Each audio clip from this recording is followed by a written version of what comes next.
January 29th, 1820, King George III dies. 10 years after mental illness forced him to retire from public life, King George III, the British king who lost the American colonies, dies at the age of 82. In 1760, 20-year-old George succeeded his grandfather, George II, as King of Great Britain and Ireland. Although he hoped to govern more directly than his predecessor? Is that how you say that? Predecessor. I messed up on that word again. Predecessor, right? Predecessor had, King George III was unable to find a minister he could trust until 1770, when he appointed Lord North as his chief minister.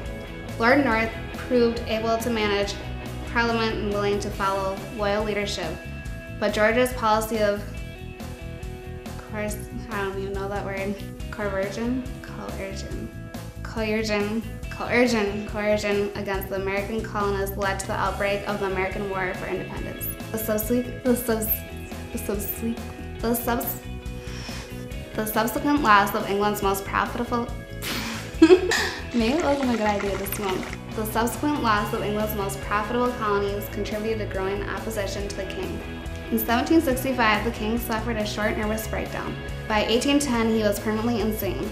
It has been suggested that he was a victim of the hereditary disease porphyria. He spent the rest of his life in the care of his devoted wife, Charlotte Sophia, whom he had married in 1761.